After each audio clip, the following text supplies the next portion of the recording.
السلام عليكم ورحمة الله تعالى وبركاته.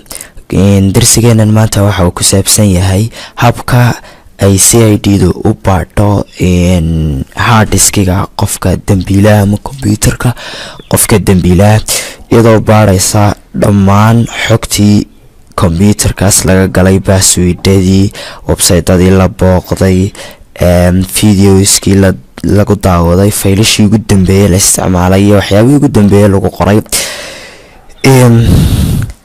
طبعا qofka dambiilaha hore soo ahaan jiray dambi farabadan soo geystay waxa uu isku dayay inuu hard disk-ga computer-ka gabigiisa uu format gareeyo oo iska hubiyo inuu boqolaal jeer format gareeyo laakiin ninka CID-da sida kaga baxsan maayo oo wuxuu isaguna isku dayay sida uu u soo heli lahaa xogtaas walow boqol jeer la soo format gareeyo waxa uu isticmaalayaa barnaamijka halkan ku inoo yaala OS Forensic barnaamijkan oo ka soo download gareysan doonto website-ka halkan ku dhigay www.osforensic.com/download marka browser-ka internet-ka aad intaasi ku qorto button ayaa ku soo bixi doona kulle download button-kaas ayaad ku dhufan doontaa wana download gareyn doontaa iminkana waxaynu ku install gareynaa barnaamijkii computer-keena marka waan boobsiinayaa sidii caadiga ah loo install gareynaya si degdeg ah ayaan u boobsiinayaa ila soco waayo waan double click gareynayaa yes next I accept the agreement next install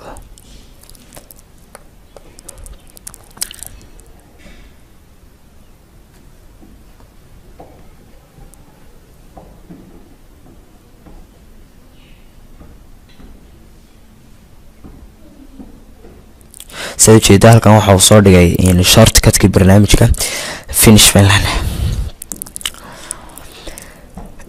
طبعا time yar ay qaadanaysaa inta soo kacayo marka ugu horeysa barnaamijku marka waan ku soo noqonayaa insha Allah okay uu soo baxay barnaamijkii marka ugu horeysa barnaamijku soo kaco waxa uu ku soo saarayaa fariintan yar uu ku leeyahay continue using free version ku sii socoyn adoo isticmaalaya version free ah iyo upgrade gare imika version free ah isticmaalna continue using free version ayaad ku dhufan doontaa marka ugu horeysa hadda barnaamijku wajahada ugu horeysa waa kan sida aragta halkan button fara badan ay ku soo dhigo aad fara badan laakiinse waxaan oo dhan hal meel ay ku sii wada jiraan oo ah inaad samayso case cusub alaaba barnaamijkan waxa weeyaan waa barnaamij caseska loogu talagalay oo cases ay lagu xalinayaa oo ninka CID-da uu ku xalinayaa sida daraadeed maadaama barnaamijkan barnaamij cases uu yahay waxaynu isticmaalaynaa case cusub ayaan soo furaynaa oo sameynaa halkan ayaan ku dhufanaa create case ayaan ku dhufanaa markaan ku dhufano boxkan ayaan soo bixi doonaa waxa uu leeyahay case name case-kan aad baarayso ama dambigan aad baarayso halkan magaciisa ku qor marka waxaynu u bixinaa hacking dhicitaan ayuu haabeen orna hacking halkan investigator waa baari waxaan ku qorayaa qofkii baarayay dambigan tusaale ahaan Cabdishakuur khasab ma haynaad magacayga halkan ku qorto laakiinse magaca doonto qofkii baaraya ayaa qoraya organization haddii aad leedahay ama aad ka shaqeyso ama organization uu baaraya halkan aad ku qoraysaa detailskii lagala xiriiriyay halkan aad ku qoraysaa kadib okay ayaad siinaysaa halkan soo jeedo waxa sax la saaray oo la soo galiyay in case cusub la sameeyay taariikhdii la sameeyay iyo wixii oo dhan meelii lagala xiriiray okay imika case waynu sameynay uma baahnin case labaad inay sameynay halka case ay sameynay aynu ku baarinaa computer-ka markaasi halkan aan kaga bilaabno recent activity firfircoon activities-ki ugu dambeeyay computer-ka laga sameeyay ama waxyaabihii ugu dambeeyay faylashii la qoray ugu dambeeyay faylashii ugu dambeeyay la isticmaalay ayaan halkan ka eegnaa markaan ku dhufano halkan aad imanaysaa scan drive baad leedahay maskaxdaad baarayso kulli computer-ka waxa laga yaabaa local C local D iyo hard drive kale kuugu jira inuu si kala qaybsamo sida dawladda maskaxdeed baaraysaa scan bay ku dhufanaa imika local C iyo D iyo E ay ku kala qaybsan C ayaan ku dhufanayaa kadib waxaan leeyahay scan but wuxuu leeyahay are you sure ma hubtaa into you want to continue inaad ku sii socoto inaad baadho case-kan yes baan leeyahay in yar ayaan sugayaa. Marka intanuu wax camala intanuu wado scanninka kolley minida yara qaadanaysaa. si aan u sharaxo dheeraan ayaan gaagaabinaya anigu markaan kugu soo yar noqonaya. Okay, waa kan faylashii oo dhan noo soo dhigay. saad aragto halkan waxa uu noo soo dhigay agriculture engineering. waa faylal ninka saaxiibka iyo ku qortay wordka introduction to C++. waa waxyaabihiis wordka lagu furay iyo kuwii slideska PPT slide baan u jeedaa. waxyaabiyaan ku daawadaa zero kale guuleed som 5 waxyaabii lagu qoray oo dhan ay soo dhigay. xataa waxyaabaha barnaamijkan cajiibka ku yahay taariikhdii iyo saacadii la qoray ayuu soo dhigay. tusaale ahaan warqada agriculture-ka ee PPT ay slide-ka ah waxaa la isticmaalay 17 AM isla markaana 5 bishii taariikhda markay 12 bishii 5 2015 ayaa la isticmaalay. userka lagu isticmaalo waa study useradeyda. dhammaan xogtii halkan ayuu ka helayaa qofka dambi baara sinaba ugama baxsanayo qofka mujrimkii. iminkana waxaan tegaynaa deleted file search. faylashii laga delete kareeyay computerka ayaan tegaynaa. halkan ayaan ku dhufanaa. waxaan leenahay search bar baan leenahay faylashaasi. markaas intaa uu baarayo ayaan yara sugayaa. saad aragto waxa uu soo dhigay dhammaan faylashii laga delete kareeyay computerka ee si temporary ugu jiray ama kuwii ka temporary dhaafay oo dhan ayuu halkan soo dhigayaa. oo kuwaas waa xogtii faylashii dib loo baari karayay. iminka dabcan waa TMP file waa qaabkii originalka ku ahaa faylashu.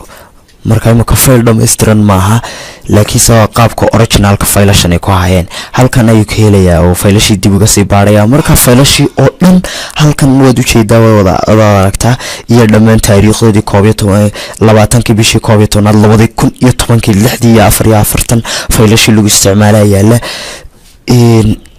dhammaan taariikhyo bartan igu qoran. markaasi halkan waxaan tegaynaa mismatch file search. faylashii la baaray ee halkan searchka lagu baaray ayaan bartaan tegaynaa. search gareeyay oo aragtaa faylashaas oo kale. tusaale ahaan waa picture-kaasaan baaray. recycle binka ayaa location-kan ka baarayna waa recycle binku ahaa. waxaas oo file images ah oo waxyaabii aan baaray ugu badnaa dhammaan iyagana taariikhya ayuu soo dhigayaa. sidoo kale waxyaabaha kale oo barnaamijkan aadka u cajiibka ugu yahay waxa weeyaan waa passwordadii.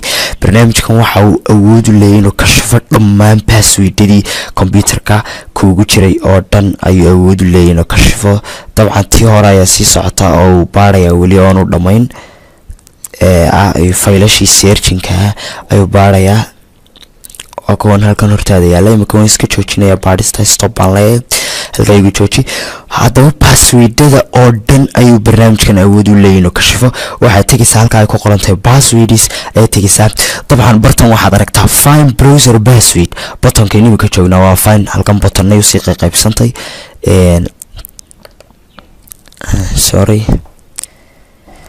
buttonay usii qaybsantay find browser passwords. macnaha browseradii internetka iyo firefoxka badanaa markaad gasho waxaad kasii gashaa hadhow facebookgaagii waxaad gashaa akoonadaadii passwordaad meel ku qortaa. dhammaan passwordadaas oo dhan halkan ayaad ka baaraysaa find browser passwords. kadib waxaad leedahay scan drive maskaxdaad ka baaraysaa waa local c daiman iyo badanaa waxaan ka baarinaa local c retrify password passwordkii are you sure buu kuleeyahay ma hubtaa inaad baadho yes baan leenahay. sidii inoo caadadahayd waan soo yaro noqonayaa intaa waad u jeedaa waad aragtaa dhammaan passwordadii computerkayga oo dhan ayaa halkan yaala. waxa yaala website-dadii aan booqday sida Facebook oo kale, xisaabtaydii bibleka, xisaabtaydii kale kayadiska, facebookaygii, akoonkaygii gmailka, dhammaan forumkaygii wixii oo dhan way ka shifayeen halkan ay wada helaan dhammaantood. xataa passwordkii usernamekii aan ku galay dhammaantood halkan ayuu galay. xataa windows userkan ka isticmaalaya cabdishakuur Cabdishakuur buu ahaa dhammaantood. Kana study ayaan ka isticmaalay, ka study baan ka isticmaalay, kana study way useradii kale inta kalena Cabdishakuur baan ka isticmaalay. halkan waxa yaala browserkan ka isticmaalay ee yaala Chrome ayaan ka isticmaalay, Chrome password database dhammaan halkan ayuu ku kashifmayaa. waxa uu barnaamijkan cajiib sidoo kale ku yahay in haddii tusaale ahaan aad samaysato Facebook cusub oo kale kadib aad ilowday passwordkiisii iyo ciwaankiisii, barnaamijkan unba aad ka baaraysayo waxa uu ku soo saaray dhammaan computerka wixii password lagu qoray hortan ay ku soo saaray sidan uu kashifmayo kale. Windows login passwords baad baari kartaa, passwordadii Windowska laga galay adoo halkan ku dhufanaya iyagana. dabcan iyagu halkan waa kuwa noogu jira oo dhammaan Windows userskiina waa kuwan. system information baa seegaysaa dhammaan waxaan buttonadan oo dhan adigu sii baadhbaadh. anigu intaas ayaan kusii tusay, haddii aan intaa wax ka badan sii wadno waqtiga inugu filaan maayo oo xalqadda waxay qaadanaysaa waqti aad u dheer. waxaan filayaa barnaamijkan inaad aada uga faa'iidaysatay, sinabana loogama yaabo inuu qofka dembiilaha uga baxsado qofkan kiiska baadhaya ee dembi baadhaha ah. waxaan filayaa barnaamijkan inaad aada iyo aada uga faa'iidaysatay. waa walaalkiin Cabdishakuur oo markasta idinla jecelnow idiin soo gudbiyo casharo aad iyo aad u faa'iido badan oo aad ka faa'iidaysato. waxaad nagala soo xidhiiri kartaa kanaalkeena aan ku leenahay YouTube-ka oo Cabdishakuur kanaal adoo ku qoraya barta YouTube-ka wax laga baadho ee search box-ka aad ku qoraysaa Cabdishakuur kanaal, kadib kanaalkaas subscribe garee, isla markaana videoyada fara badan ee ku jira halkaas aad ka helaysaa. haddii aad subscribe gareysana markasta video kasta oo cusub oo ku soo darno YouTube-ka waad la socon doontaa oo gmail-kaaga ayaad ka ogaan doontaa. sidoo kale wixii su'aalaha waxaad naga soo weydiin kartaa bartaanu ku leenahay Facebooka www.facebook.com/cabdishakuur1982. badanaa ha nagala bakayl inaad like garayso videoyada isla markaasna aad share garayso asxaabtaada aad share garayso si ay kaaga faa'iidaystaan. markasta iyo goor kastana waxaan la diyaarahay casharo fara badan. saas ayaan isku ognay. maca salaama.